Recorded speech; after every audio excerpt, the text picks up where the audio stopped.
With any franchise that has spanned multiple decades, surely there are a lot of really interesting crossover materials, promotional materials, and other forms of media that fall into obscurity after a while and end up being rarer collector's items nearly. And Halo is definitely no exception here. A lot of the materials and pieces of media from the Halo franchise from the last 2 decades are oftentimes completely forgotten about. Sometimes these are things like games, commercials, or other forms of media, and we thought it'd be really interesting to take a look back at some of the rarest and forgotten forms of Halo media. Trust me, it's gonna be a wild ride.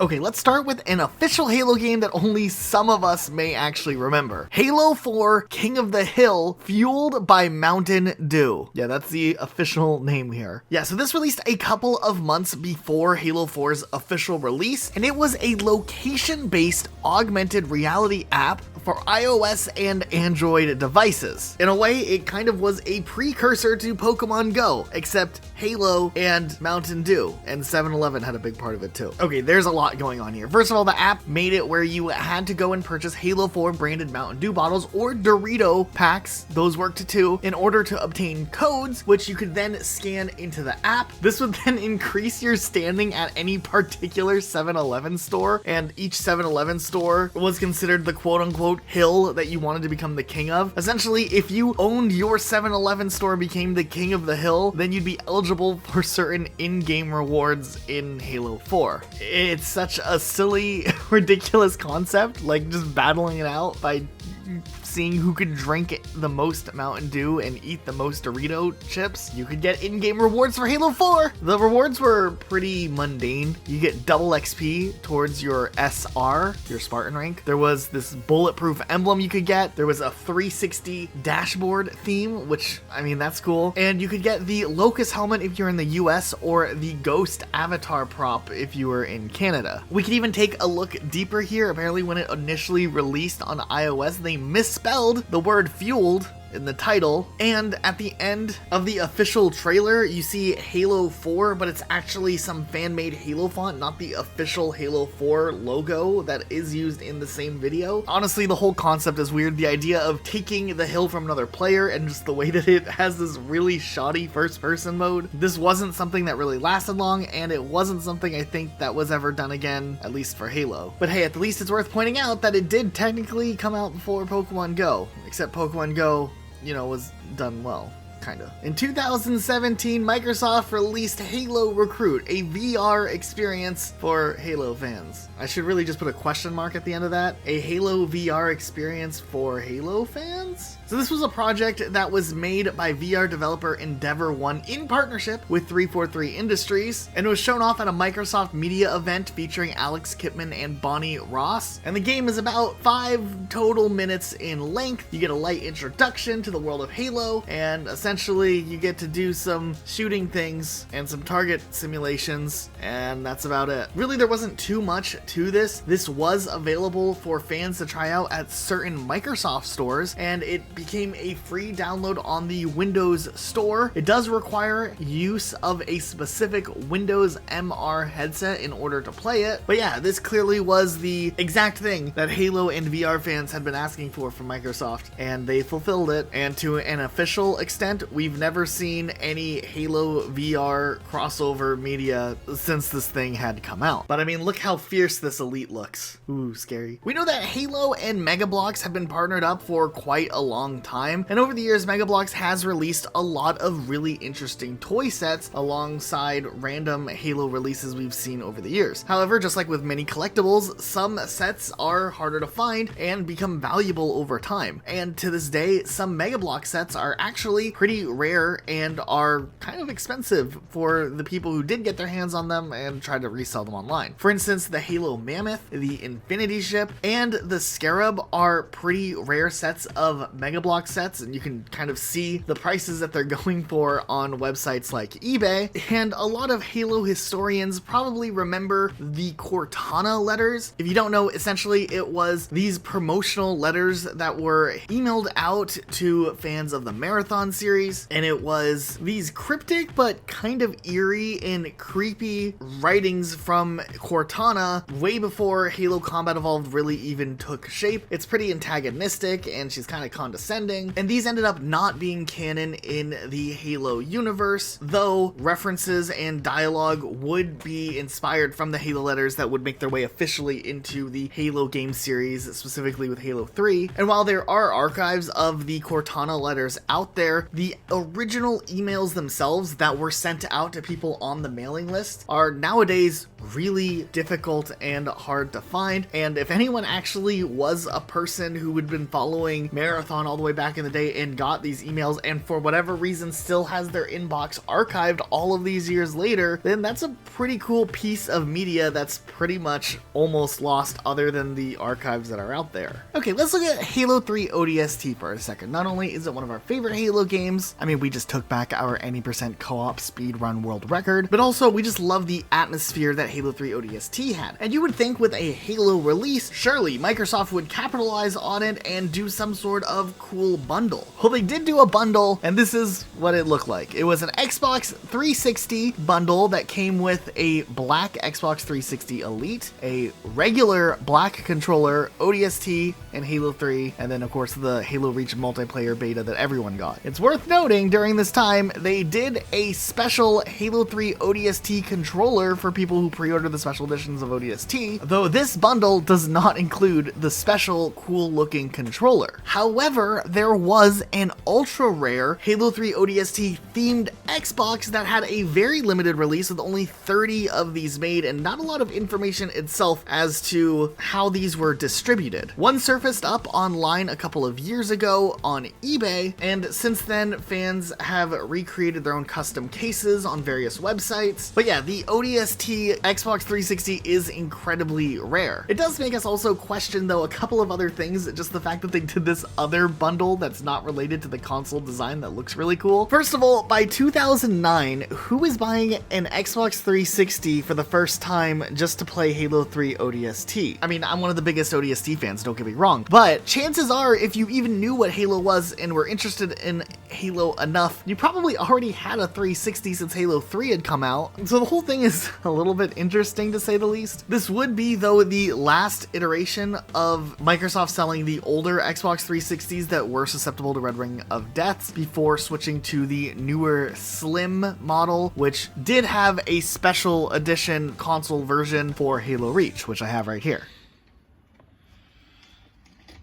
I was unsure whether or not I should include this, but I feel like it's equally obscure to some other things that we all know about anyways. But Halo 5 Guardians had a PC release finally after so many fans wanted it, except it was only for Forge mode, which in a way was cool to be able to access a PC to build maps, like you're a professional map builder or something. And you could play custom games, which wasn't really advertised all that much, though it was limited and not cross play compatible, but you could play Halo 5 on PC with your friends, which made a lot of people think multiplayer would eventually come. Surely if they have a working build of Halo 5 on the computer, that never happened. But I actually remember logging on to Halo 5 Guardians PC's Forge mode in 2017 just to see what it was like, and it was pretty much dead. There weren't that many servers. I think there was a game of Castle Wars that was just constantly never ending going on, which sounds about right for what you would expect for a pretty limited scope of a player base of Halo. But I always found this piece of Halo media very peculiar because of the fact that it's so very specific in what you could and couldn't do. And nowadays, I feel like it's something that not a lot of people even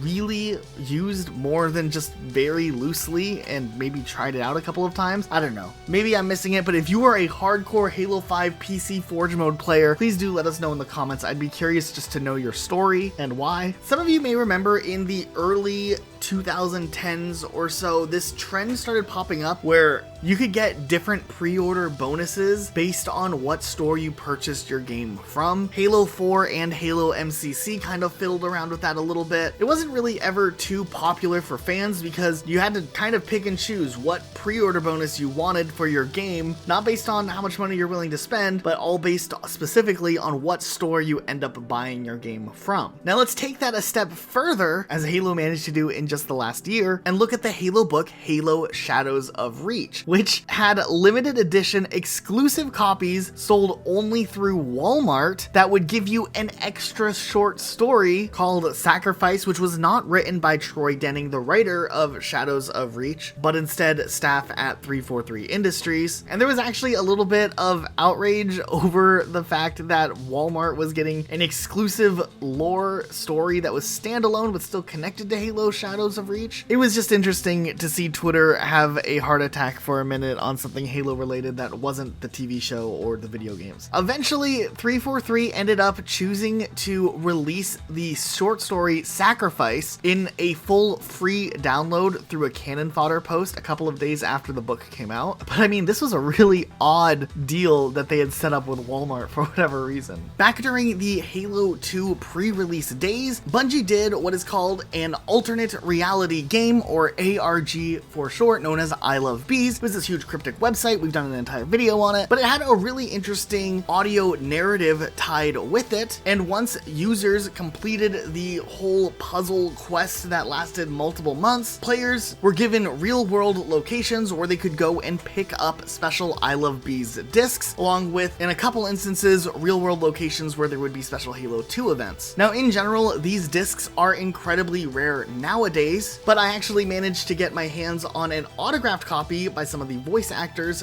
from I Love Bees itself, and is probably my most prized Halo collectible. Halo 2 wasn't the only game to do a pretty big ARG event with it. Halo 3 had a special campaign that was called Halo Iris. Back in the Halo 3 pre-release days, a mysterious AI character appeared in various Halo forms, known as Adjunct Reflex, and it really was just a big interest because all of a sudden these forum posts were coming from this brand new random account that had moderator powers, which only Bungie employees had, and then the account also moved on to other Halo forms as well, besides just Bungie's, like halobungie.org. Eventually, these Forerunner glyphs were added into the mix, and there was some hidden stuff in a newsletter. It was all tied into a comic book called Halo 3: The Cradle of Life, which was released digitally, which also had a fourth glyph, which then led to this other site known as the Society of Ancients, which then led to a MySpace page that had references to the Society of Ancients. Then in Times Square, New York, there were members of the Society of Ancients that were spotted wearing yellow shirts, holding picket signs with glyphs on them. Dude, I don't know, this whole thing was really wild back in the day. It leads to this massive rabbit hole, but a lot of the little media posts from back then are something that a lot of people have forgotten about. The specifics of how Iris worked is another main thing that a lot of people forgot about. And maybe it's time we take a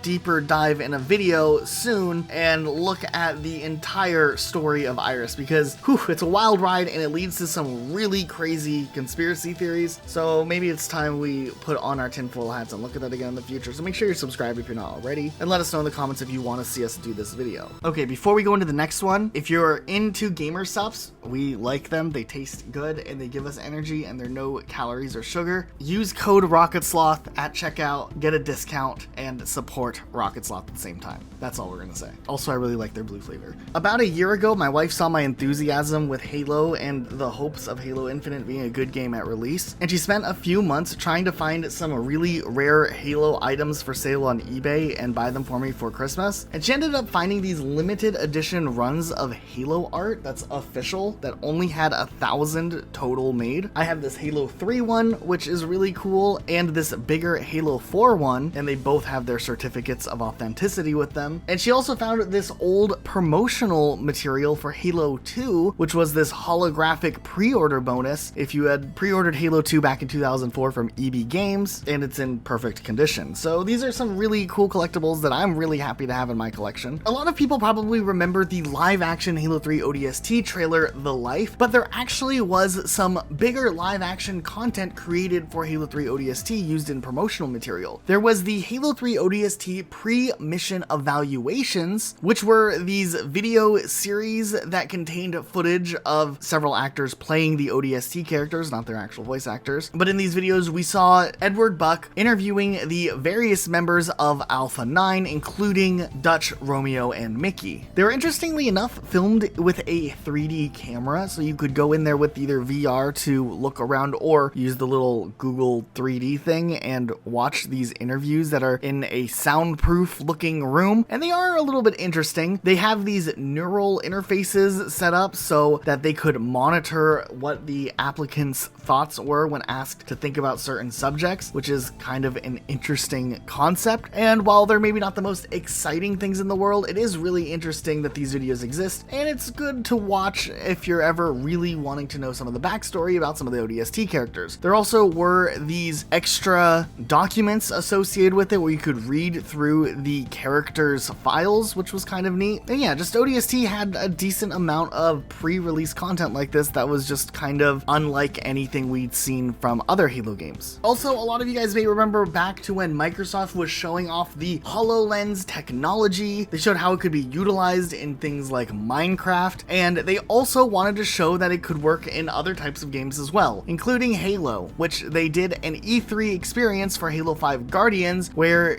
using the HoloLens technology, you could experience parts of Warzone or even integration with Warzone utilizing this HoloLens technology. It's kind of cool, but at the end of the day, it really never was used for anything else besides just this tech demo. But I mean, they had this massive big budget set up at E3 just to showcase this technology, and it is kind of interesting to say the least. Also, over the years, there's been a lot of different books based on the Halo universe released periodically over the years, whether it's encyclopedias or art books. There are a lot of different types of media released just focusing in on the unique art direction that has always been associated with Halo. However, one of the more interesting and more obscure ones is The Art of Halo Creating a Virtual World, which is one of the oldest art books based on Halo, which came out in 2004. It has a foreword by Jason Jones in it and a preface by Marcus Leto. And looking through this book nowadays, even though there's been more updated and probably better versions of art Halo books out there, it is cool to look at the entire Halo universe from the context of just Halo 1 and 2, not really going into anything further, and get a feel for what the lore looked like back then versus what we know about the lore nowadays. And while we've talked about a lot of really cool things from Halo history, there's also some things that are kind of uncool that are worth mentioning here too. Specifically, my feelings on the Halo Legendary crates that were a thing for a couple of years. It was a campaign that Halo partnered up with Loot Crate for from 2016 through 2019 during a time where there was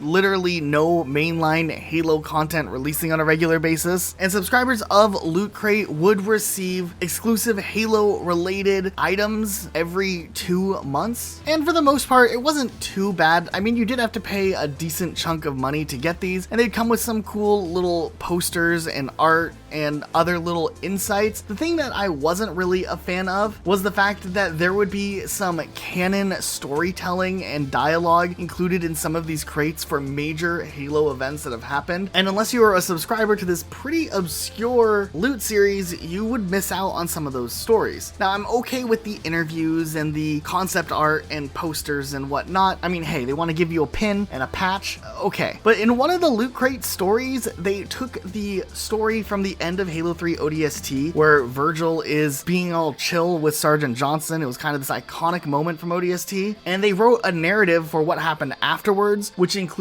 an interrogation of Virgil from Sergeant Johnson, and Virgil kind of having a disregard for human life, not really caring who wins the war between the humans and the Covenant, even though it seemed very clearly from the end of Halo 3 ODST that Virgil was like gung-ho with helping humans defeat the Covenant. And because it was written and considered canon, that's what happened apparently after the events of ODST. There was a lot more tension between Virgil and Sergeant Johnson. They weren't just bros like you're led to believe at the end of ODST, which I felt like was a really weird choice, especially to make this canonical update and then included only in Loot Crates for subscribing customers only. And it wasn't just one example of this happening. Every single crate included what was called a data drop, which was a little story about the Halo lore that hadn't been shown or revealed anywhere else. It was just a really odd series. I think the merch side of it was cool, but the fact that they were revealing new things about the story and the universe exclusively through Loot Crate when there was no other Halo storytelling coming out out beyond just Halo Wars 2 during that time period, it just felt a little odd. We've talked many times on the commercials that have appeared for Halo over the years, some really old ones from the Combat Evolved days, but some of the newer ones are also out there, a little bit interesting. There was this one in 2015 for the Master Chief Collection, and it has this grunt, and he's like being interviewed or something. I don't know what it is.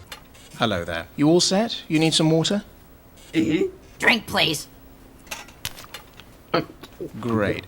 So your claim to fame is that you are the only Covenant soldier to survive every battle with the Master Chief. Yes, correct. Back in Halo 3 ODST's promotional time period, they actually did an ODST truck tour, which was a mobile tour that traveled to different cities across the United States and allowed people to come inside the truck and sit down and play some Halo 3 ODST Firefight, which was kind of the big game mode they were trying to show off. Now, it is really interesting. There are some videos that not a lot of people have seen from way back in 2009 when they actually were in the process of converting a truck into a special Halo 3 ODST truck. And it's cool to see that. It's cool to see scuffed footage of people who actually saw the ODST truck and attended the thing. And in general, just it was kind of a cool way to promote the game. Not only could you play inside of the truck, but it also had all these ODST themed decals on the outside of it. And it was just kind of a neat thing from Halo history. Another interesting promotional thing that has been done was Outpost Discovery. That's something that happened a couple of years back that Halo did, and it was a tour and you could go and get this big Halo experience, and there were some really cool things in there, but one thing that I wish I attended for just to see what it would have been like is the Outpost Discovery Covenant Escape Room. It's an escape room where you're like in a Covenant ship or something and you have to figure out how to get out of the room. I think it's only like 15 minutes long. It's not like an actual in-depth escape room, but it would be so cool if Halo one day licensed out their brand to real escape rooms and they did something more permanent, more fleshed out, like a full experience escape room that are normally 60 minutes in length. I feel like that could be something amazing to see one day in the future. And who knows, Halo has done crazier things for marketing campaigns. I feel like that wouldn't even be that far out there. Everybody remembers back in the day when you used to be able to buy a strategy guide for whatever game you had. A lot of the times you felt like the cool kid in school if you had the strategy guide and the new game that just came out. However, definitely through the 2010s and later on, strategy guides became less and less needed by players as people had internet more and more accessible. Not only that, you could pull up articles on your phone to find out whatever you're stuck on or watch a YouTube video. It wasn't needed as much, but they still made strategy guides for Halo 4 and Halo 5. And both of these are just really intriguing to me, the fact that not only do they exist, but also the fact that there's some issues in them that are incorrect. I actually was just going to talk about the 2015 Halo 5 Guardians official game guide, but you'll see why Halo 4 is also worth noting here. Now, interestingly enough, in just the first couple of pages, it mentions that the leader of the Covenant forces during the end of Halo 2 and Halo 3 were the Prophet of Regret, which is not at all the case. It was the Prophet of Truth. And of course, the experts at Halopedia have this included in the page about Halo 5's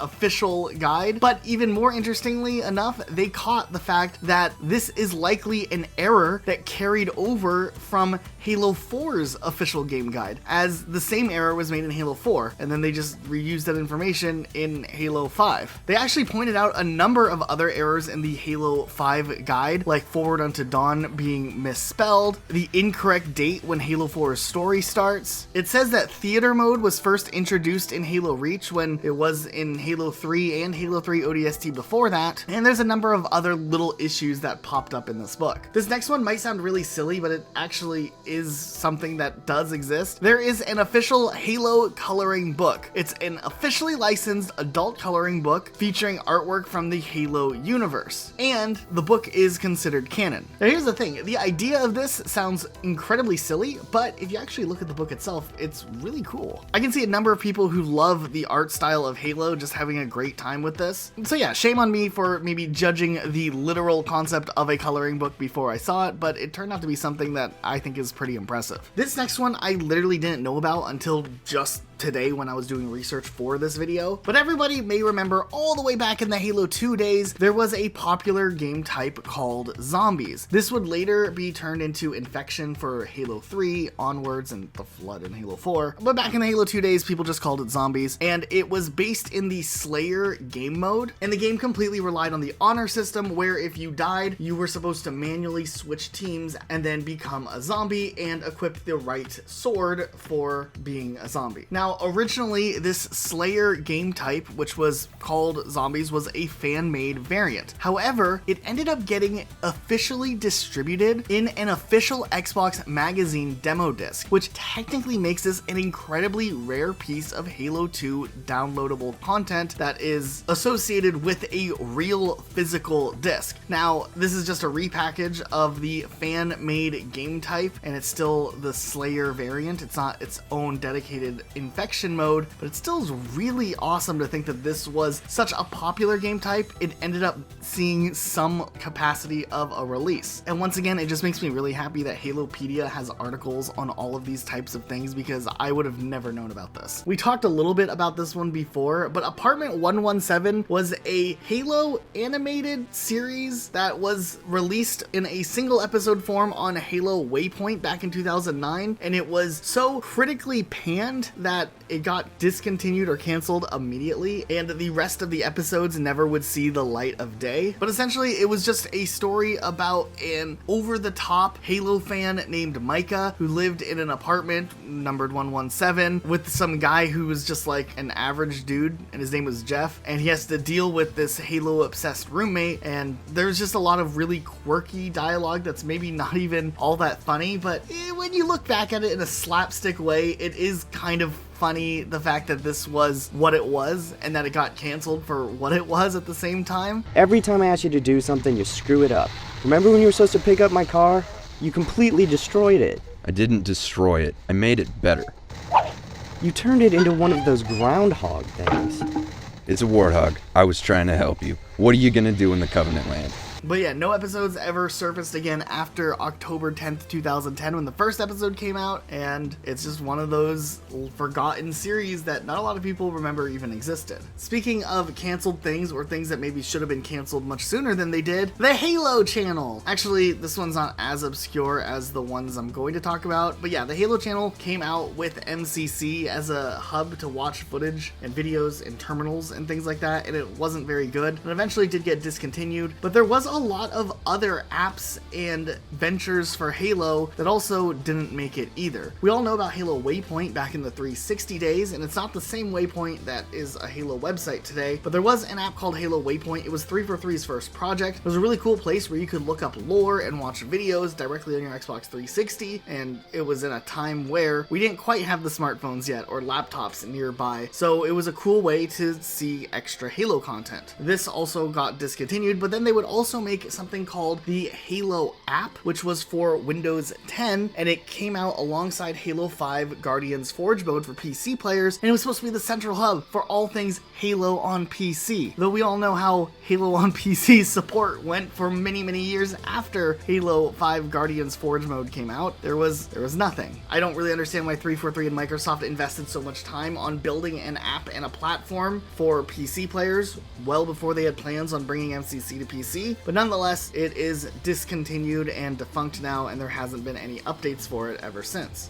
Okay, but we saved one of the most important things that we wanted to talk about towards the end of this video because it's so cool. I mean, not really, but still, this is one that does kind of coincide with hype of Halo and this time period before new Halo releases, and fans are just more excited than ever. And we know way back in the day, they did promotional materials for Halo like Game Fuel, but take it a step further and we can talk about the 7-Eleven Slurpee cups for Halo. And these are actually collector's items nowadays. You can still get your hands on them and they're kind of cool, but there were special Slurpee cups for Halo 2 before it released through 7-Eleven, Halo 3 before it released, and those ones are neat also, and of course Halo 4. Now, they haven't actually reappeared in a 7-Eleven ever since, the closest thing being Halo Infinite, which instead of going to 7-Eleven to have exclusive Slurpee cups once again, they went to Circle K and introduced Froster cups with Master Chief on them for Halo Infinite. Not quite the same thing. It doesn't have that same weird charm of a 7-Eleven once formerly being a King of the Hill location, but still, nonetheless,